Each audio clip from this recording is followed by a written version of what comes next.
Hockey के जादूगर major Dhyanchand का जन्म 1905 को संगम नगरी इलाहाबाद में हुआ था। ध्यानचंद को लोग प्यार से दद्दा भी कहते हैं। ध्यानचंद ने भारतीय हॉकी टीम को ओलंपिक खेलों में गोल्ड मेडल दिलाने में अहम भूमिका निभाई थी। दद्दा के बेहतरीन खेल के दम पर ही भारतीय हॉकी टीम ने 1928 से 1936 तक लगातार जीत दर्ज करते हुए ओलंपिक खेलों में हुए गोल्ड मेडल की हैट्रिक लगाई थी। हॉकी स्टिक के साथ उनकी कलाकारी को देख लोग दंग रह जाते थे। उनकी स्टिक से गेंद इस कदर चिपकी रहती थी कि उनके स्टिक को तोड़कर उनका जांच भी किया गया। उनके खेल से प्रभावित होकर जर्मनी के तानाशाह हिटलर ने उनको जर्मनी की ओर से खेलने का ऑफर भी दिया। मेजर ध्यानचंद ने अप्रैल 1949 में हॉकी से संन्यास ले लिया। 3 दिसंबर 1979 को हॉकी के जादूगर का निधन हो गया। मेजर ध्यानचंद की मृत्यु के बाद से लगातार उनको देश के सर्वोच्च नागरिक पुरस्कार भारत रत्न देने की मांग उठती रही है। उनके जन्मदिन भारत में राष्ट्रीय खेल दिवस के रूप में मनाया जाता है।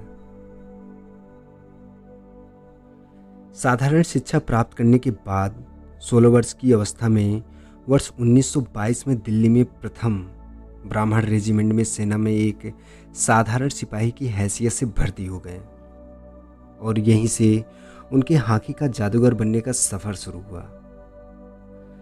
ध्यानचंद को हॉकी खेलने के लिए प्रेरित करने का श्रेय रेजिमेंट के एक सूबेदार मेजर तिवारी को है।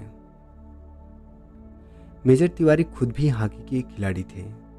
उनकी देखरेख में ध्यानचंद हॉकी खेलने लगे और अपने कठिन परिश्रम व लगन के बल पर कुछ ही समय में वह दुनिया के महान हॉकी खिलाड़ी बन गए।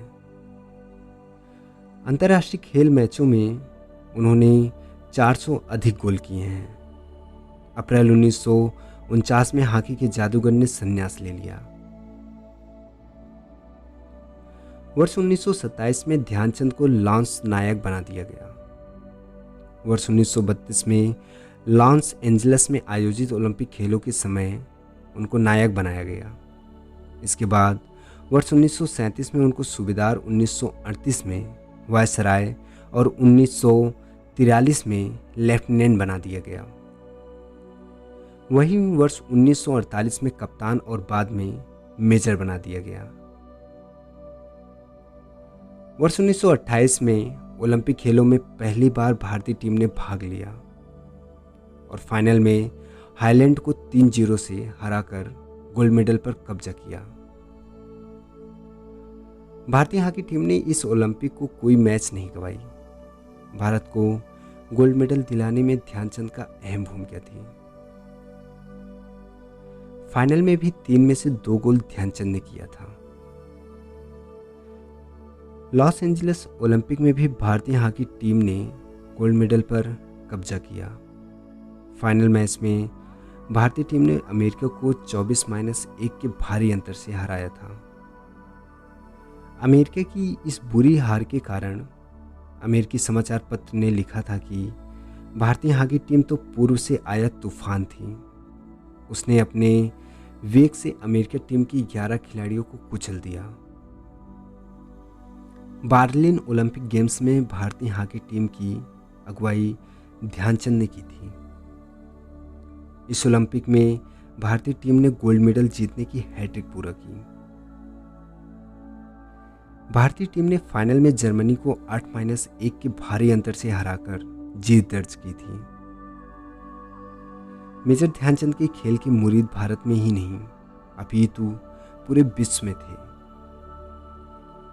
यही नहीं, ध्यानचंद की प्रतिभा का कायल तत्कालीन जर्मनी के तानाशाह हिटलर भी था। हिटलर ध्यानचंद की प्रतिभा से इस कदर प्रभावित था कि उसने ध्यानचंद को जर्मनी की ओर से खेलने की पेशकश कर दी थी, लेकिन ध्यानचंद ने उसके इस प्रस्ताव को ठुकरा दिया और भारत के लिए खेलना ही सबसे बड़ा गौरव समझा। यही नहीं, वियना में ध्यानचंद की 4 हाथ में 4 हॉकी स्टिक के लिए एक मूर्ति लगाई गई और दिखाया गया कि ध्यानचंद कितने जबरदस्त खिलाड़ी थे। मेजर ध्यानचंद को वर्ष 1956 में पद्म भूषण सम्मान प्रदान किया गया था। मेजर ध्यानचंद के जन्म दिवस 19 अगस्त को भारत में खेल दिवस के रूप में मनाया जाता है। इस दिन खिलाड़ियों को उनके उत्कृष्ट प्रदर्शन के लिए अर्जुन पुरस्कार और कोच को द्रोणाचार्य पुरस्कार प्रदान किया जाता है। हॉकी के जादूगर मेजर ध्यानचंद को देश का सर्वोच्च नागरिक पुरस्कार भारत रत्न देने की लगातार मांग की जा रही है। भारत रत्न को लेकर ध्यानचंद के नाम पर अब भी विवाद जारी है। वहीं भारतीय ओलंपिक संघ ने मेजर ध्यानचंद को शताब्दी का खिलाड़ी घोषित कर दिया था।